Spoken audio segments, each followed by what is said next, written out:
He didn't even flinch. My own son looked me dead in the eye and said, "We just don't have space for you anymore, Mom."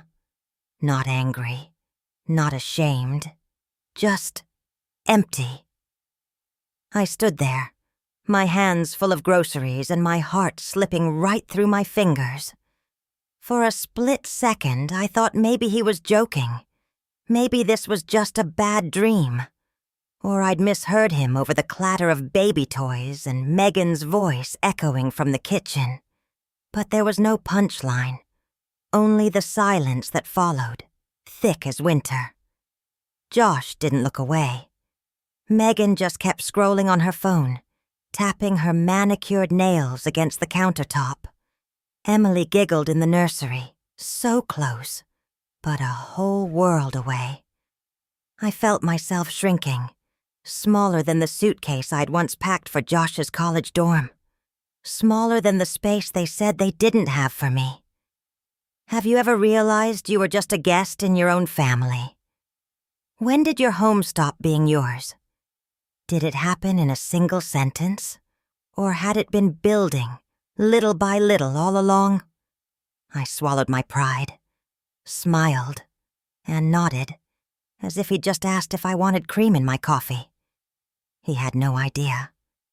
By the time the sun rose, the house he called his would slip quietly out of his reach.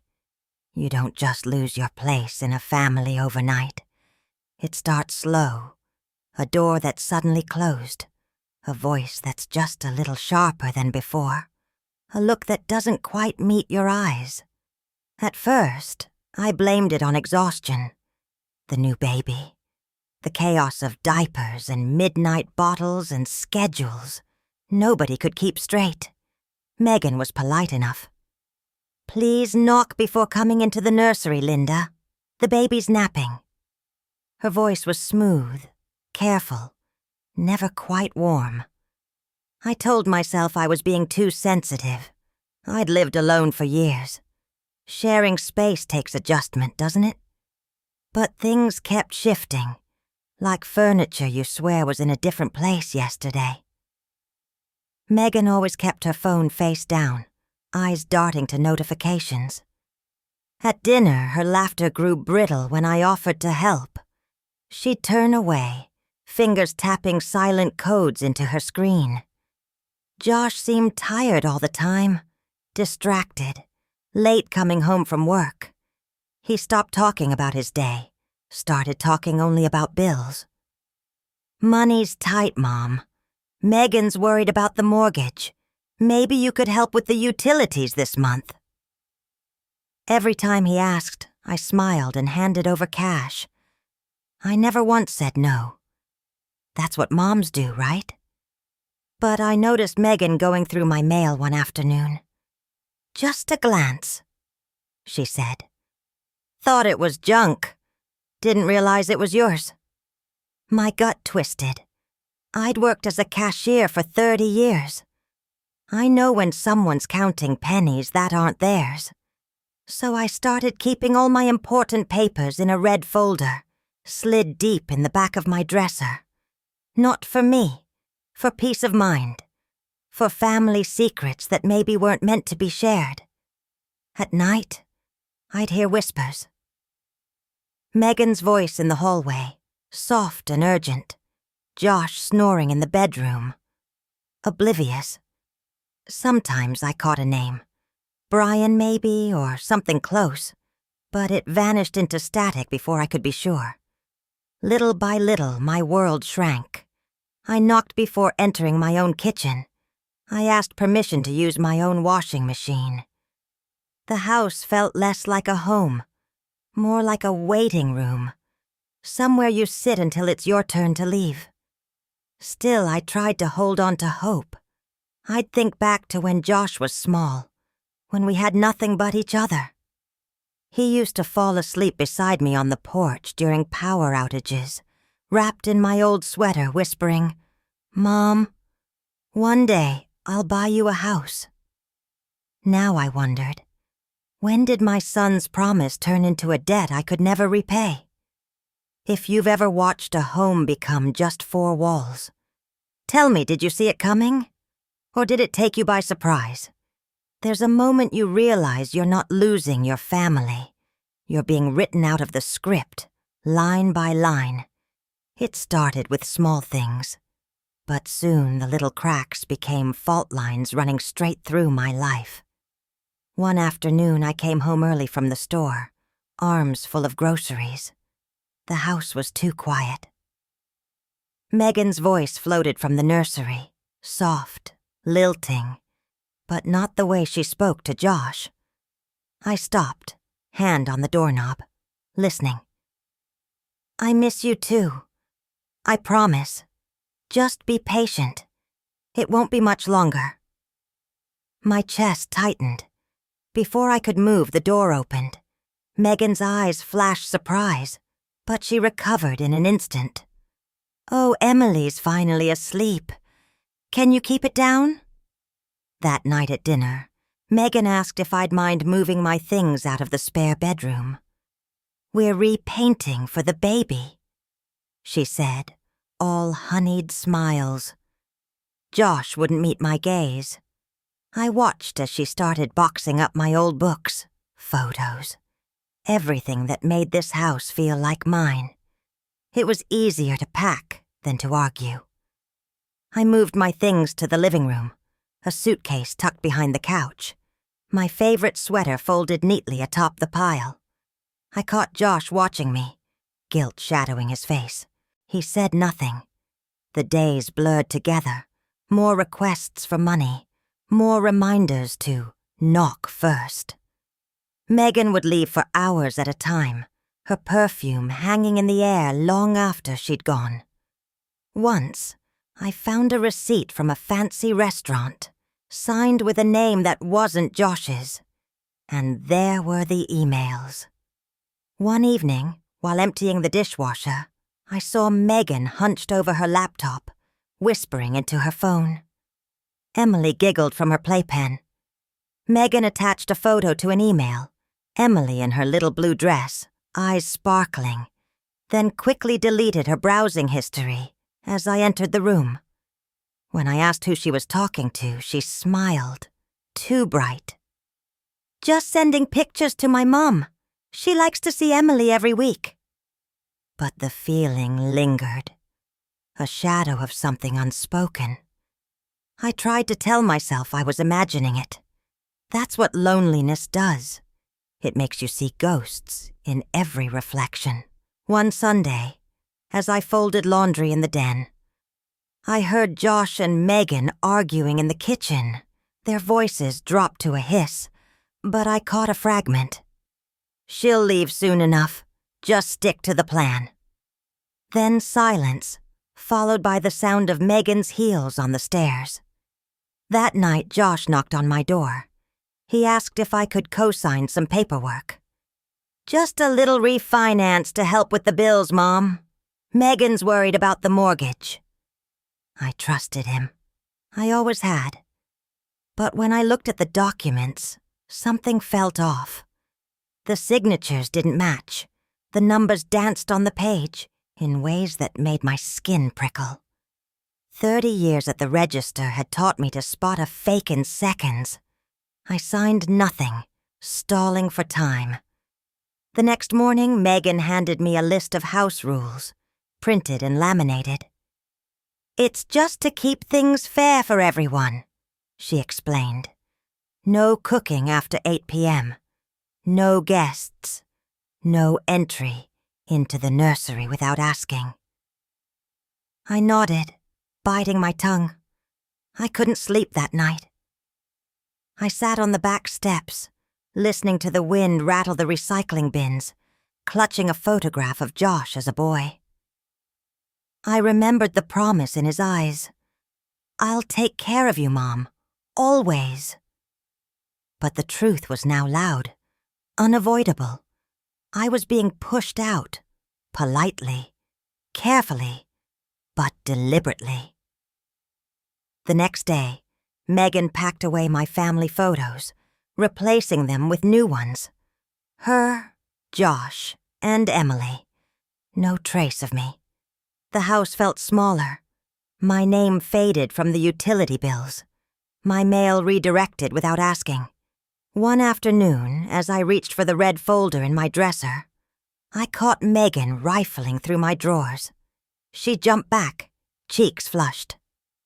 "I was just looking for the spare crib sheets," she lied, eyes darting away. That was the day I started locking up everything. My papers, my purse, my heart. There was only one place left I could still be myself. The old sun porch. I sat there each evening, listening to Emily's laughter drift through the window. I tried to savor those small sounds, as if I could hold on to them, as if that would make any of this less real. I asked myself again and again, where did my family go? Who was the stranger in my kitchen? Was there a way back? Or had the betrayal already settled in, like dust in the corners, impossible to sweep away? Have you ever watched someone erase you from your own life, little by little? Did you see the end coming, or did it arrive with a single silent knock? You don't notice the temperature drop until you can see your own breath. That's how it felt, like the warmth in our home was leaking out, little by little, replaced by a chill that clung to every corner. The rules tightened. No more late dinners, no TV in the living room after 9. Megan left sticky notes on the fridge. Milk for Emily only. Quiet time, nap in progress. Call before coming home late. I read each one, my hands trembling. How could a place filled with my memories start feeling so foreign? Meals became a silent ritual. I'd cook for everyone, but somehow my plate never made it to the table. Megan would thank me, then take the baby and disappear upstairs. Josh scrolled through his phone, barely speaking. When I'd ask about his day, he'd mumble, "Just tired, Mom. Work's been rough." It wasn't work. It was us. I started eating alone at the small kitchen counter, a folding chair tucked under the dim light. Sometimes I'd catch a glimpse of Emily's smile through the doorway, just a flicker of innocence in a house packed with unspoken things. But the cracks were spreading. Megan's absences grew longer. "Girls' night," she'd say, dressed sharp, lips painted bright. Once, she came home late, her perfume stronger, a whiff of someone else's cologne trailing behind. I told myself I was imagining things. Then there were the receipts, grocery lists for foods no one in our house ate, imported chocolate, wine, cologne. Items hidden at the back of Megan's closet. When I asked, she shrugged. Treats for friends at work. I thought I'd earned it. Some nights, as I folded laundry in the den, I heard her on the phone, whispering sharply. "I told you. Not yet. I need more time. She's still here." Was she talking about me? About the baby? Or someone else entirely? Josh drifted farther away, lost in bills and spreadsheets. He'd sigh over dinner, staring at Megan's empty seat. "She's just stressed about the baby. Wants everything perfect," he'd say. But even he didn't sound convinced. One afternoon I found Megan in my room, sorting through drawers. She smiled, too wide. "Just looking for an extra blanket. Emily was cold last night." I started locking up my things. The red folder went everywhere with me, tucked inside my purse. I triple-checked the door each night before bed. Still, I tried to keep the peace. I remembered when Josh was little, how we made do with nothing, and every meal felt like a feast. He'd curl up in my lap, whispering, "Mom, you make everything better." Now he barely looked at me. The final straw came one Thursday. Megan and Josh sat me down, their faces solemn. "We love you, but we need the space. Emily needs her own room. Maybe you should start thinking about finding a place of your own." My heart skipped. I opened my mouth to speak, but no words came. I nodded, smiled, gathered my things quietly. That night I sat at the window, the house dark behind me, clutching an old letter from Josh. "Mom, you're my hero." I read it over and over, searching for the boy who'd written it. When did I become the problem? The next morning, Megan left early. No note, no explanation. I watched her from the window, heels clicking against the driveway, phone pressed to her ear. She laughed, really laughed, for the first time in months, and I wondered who was on the other end. Emily played quietly, stacking blocks on the rug. I sat beside her, savoring the smallness of the moment. I wished love could be counted like dollars and cents, so I'd know how much was left before it ran out. If you've ever watched your home change, piece by piece, until it's no longer yours, how did you know it was time to go? Did someone tell you, or did your heart just give up? Sometimes the game isn't played out loud. It's a quiet match. Every move hidden in routine. Every betrayal tucked behind a smile. I started to see it clearly the day Megan and Josh called me to the table. Not for dinner, but for a talk. "Mom, we need to discuss the living situation," Josh said, voice flat, eyes stuck on the salt shaker. Megan didn't speak. She just nodded, arms folded tight. I waited for the punchline. There was none. "It's just, with Emily getting bigger, we really need her to have her own space," Megan said. "And you've always said you like your independence. Maybe now's the time?" There it was, the polite eviction. No raised voices, no slamming doors. I glanced at my suitcase, already packed in my mind. 30 years as a cashier had taught me to leave quietly, without making a scene. I nodded, folded my hands. "Of course. I'll start looking." But even as I said it, my mind was racing. The numbers didn't add up. House payments, bills, groceries. Josh's salary hadn't changed, yet Megan always had new things. Clothes, perfumes, expensive skincare tucked in the bathroom cabinet. The mortgage paperwork kept landing on the counter for me to review. Josh signed whatever Megan handed him, barely glancing at the pages. One afternoon at the store, as I ran my shift, I spotted Megan outside in the parking lot, talking to a man I'd never seen before. He wore a crisp blue shirt, expensive watch, the kind you don't wear to just pick up milk. They stood too close, their conversation too quiet for strangers. Megan handed him an envelope, then hurried off when she saw me watching. That night, I got a message from the bank.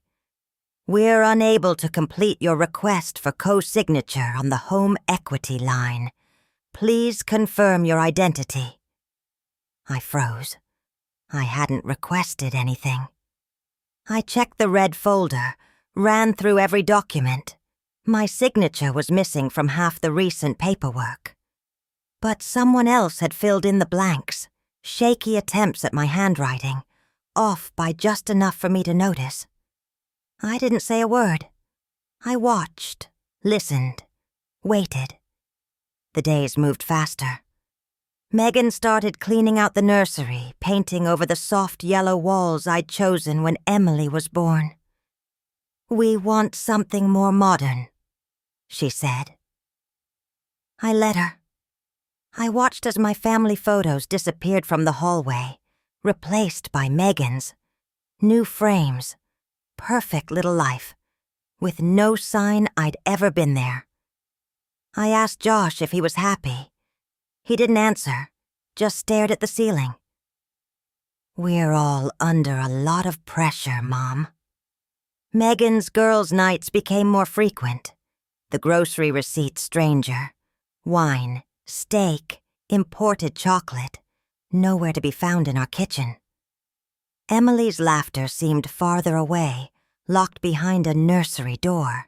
One evening, as I sorted laundry, I found a shirt I didn't recognize. Men's, expensive, smelling faintly of Megan's perfume. I placed it quietly on the bottom of the laundry basket. Then came the final move. Josh and Megan sat me down again, faces cold. "We need you out by the end of the month," Megan said. "The realtor is coming to look at the house. We need everything to look like a family home." "A family home," I repeated, voice low. I packed that night, taking only what mattered: the red folder, my wedding ring, an old photo of Josh as a boy. I left the rest behind: the casseroles, the towels, the little pieces of myself scattered through a house that was never truly mine. As I loaded my suitcase into the back of the taxi, I looked back at the window. Emily pressed her face to the glass, tiny hands waving. Megan pulled her away, curtains closing between us. For the first time in years, I felt a strange kind of relief. A weight lifted. Sometimes, when the game is stacked against you, the best move is to walk away. But as I rode through the dark, I knew the game wasn't over. Not yet. If you've ever had to leave behind everything you built, was it your choice? Or did someone force your hand? And when you closed the door, did you find peace? Or did you discover the real game had just begun? There's a silence after goodbye that no one ever warns you about. A space too empty to fill, too loud to ignore. I moved into a small motel by the highway, surrounded by strangers and neon lights, my red folder tucked beneath my pillow like a lifeline.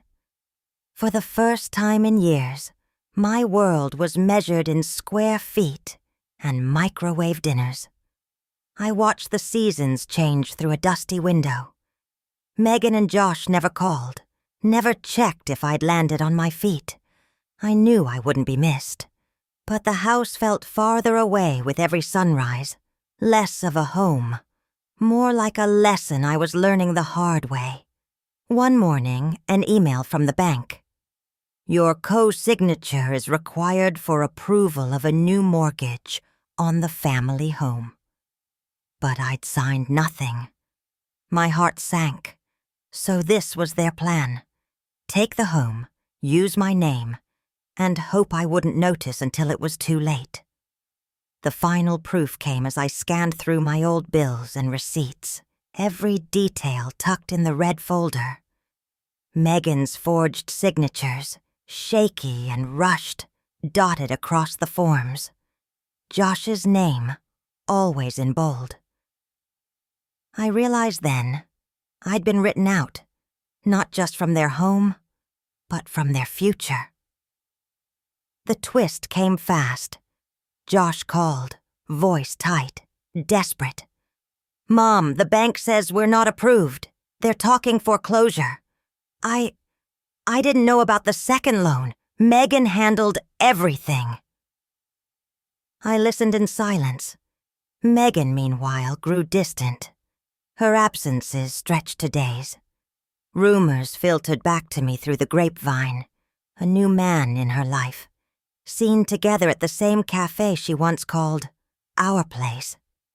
Neighbors gossiped about late-night visits and unfamiliar cars parked out front. Then the truth fell into Josh's lap. He found Megan's phone, left unlocked on the kitchen counter. Messages scrolled across the screen. "Brian, I can't wait for us to finally have our home. Emily's excited to see you again." A photo. Emily, beaming, with the caption, "She looks just like you." Josh's world collapsed. He called me, voice breaking, confessing what he'd found. "She never loved me, Mom. I was just convenient. The house, the money. Emily isn't even mine." I wanted to hate Megan, but all I felt was emptiness. Sometimes betrayal isn't fire. It's frost, numbing every hope you once had. Word spread quickly. Megan packed up, filed for divorce, and left with nothing but her own regrets. The bank seized the house. My quiet revenge for every silent slight, every stolen signature, every night I spent as a stranger in my own family. Josh lost everything. His wife, his daughter, his sense of self. He moved into a tiny apartment, sleeping on a borrowed couch, haunted by the echo of a life he thought he controlled. He asked for forgiveness. I listened, heart heavy, but offered no quick comfort. "Some wounds," I told him, "don't heal overnight, but you can choose what you become on the other side." Meanwhile, I started over. A quiet place by the sea, walls painted soft blue, the sound of waves instead of harsh words. I volunteered at a women's center, offering help to mothers who'd lost their way. I shared my story not as a warning, but as proof. You can lose everything and still find yourself. As autumn painted gold across the water, I realized family isn't who stays when life is easy. It's who shows up when you have nothing left to give. If you've ever watched love turn to betrayal, tell me, did you let anger win? Or did you find another way to begin again? Some storms arrive with thunder. Others move in so quietly that you only notice once the damage is done. I watched my life unravel from the window of my little seaside apartment. Sunlight flickering on chipped paint, a world away from the home I once built. There were mornings I'd sit with my coffee, the taste a mix of bitterness and relief. I was safe now, but I carried an ache that lingered deeper than any bruise. Josh called less often. Each time his voice sounded older, wearier. "I'm sorry, Mom. I lost everything. Megan's gone. The house is gone. I don't even know who I am without it all." I'd listen, letting silence fill the space between us. Sometimes forgiveness is letting someone sit in their pain, knowing you can't walk that road for them. One day, while volunteering at the women's center, I saw a young mother arrive with a toddler in tow. Her eyes hollow, clothes wrinkled, clutching a small bag like a life raft. I recognized her immediately. Megan, thinner, quieter, hair pulled back with no time for vanity. Emily clung to her leg, wide-eyed, silent. They didn't see me. I watched from a distance, heart pulled in every direction. Megan filled out paperwork, hands shaking as she spelled her name. I heard her voice crack as she explained her situation to the intake worker. No family, no home. I just need a place to keep my daughter safe. I wanted to rush over, to wrap Emily in a hug, to tell Megan that forgiveness could start today. But I stayed hidden. Sometimes help works best in the shadows. Behind the scenes, I arranged for them to get a safe room at the center, a small grant to cover Emily's needs, a new backpack with books and crayons. I left quiet instructions, anonymous gifts, no questions asked. It felt strange to be a guardian angel for the very people who'd shut me out. But I knew healing wasn't about keeping score. It was about breaking the cycle. Meanwhile, Josh struggled through his own winter. He worked long hours at a local garage, lived in a single room over a shop, brought his own coffee in a paper cup. He called sometimes just to hear my voice, or to ask about childhood recipes, anything to anchor himself in something familiar. I told him, "You can always come home, Josh, but first you have to learn how to build it." There were nights I lay awake, wondering if I'd ever feel whole again. The pain didn't disappear, but it changed shape. It softened. I started to see that I wasn't alone in my story. There were so many women, so many mothers, whose sacrifices went unseen, whose wounds healed quietly, if at all.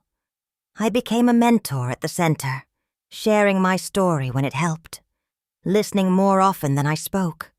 I saw echoes of myself in every woman who walked through the door, trusting, hopeful, eventually heartbroken, but somehow still standing. Megan never knew her benefactor. Emily grew stronger, her laughter slowly returning as she colored sunflowers on blank pages. And me? I found a strange peace in my invisibility. I didn't need applause. I just needed to know that, even in the quiet, love could still reach someone lost. One rainy evening, Josh stood at my door, soaked and shivering. "Mom, I'm ready to come home if you'll have me." I opened the door, letting the light spill out. Home is a place you make, not just a place you return to. Come in. He stepped inside, shoulders shaking, finally letting go. If you've ever lost everything and had to start again, what helped you find your way? Was it a person, a place, or a moment of grace that saved you in the end? Healing doesn't come all at once. It's a slow tide, rising and falling, sometimes leaving scars that only you can see. I built a new rhythm. Mornings at the Women's Center, evenings by the sea. My red folder replaced by a battered library card, and a pocket full of hope. I watched Megan and Emily grow steadier from afar, their shadows crossing the playground at dusk. Josh called every week, learning how to say "I love you" without needing anything in return. I learned that forgiveness isn't letting people back in. It's letting go of the weight they left behind. I didn't need applause or recognition, just the quiet knowledge that kindness, even when hidden, could rewrite an ending. One afternoon, a thank you card arrived at the center, unsigned but filled with a child's crayon sunflowers. I smiled, realizing that sometimes the best parts of ourselves aren't in what we keep, but in what we give away. If you've ever carried invisible scars, know this: you are not alone, and every chapter can be a beginning, not just an ending. What would you let go of if it meant healing could finally begin? Share your story below. Someone out there is waiting to read it.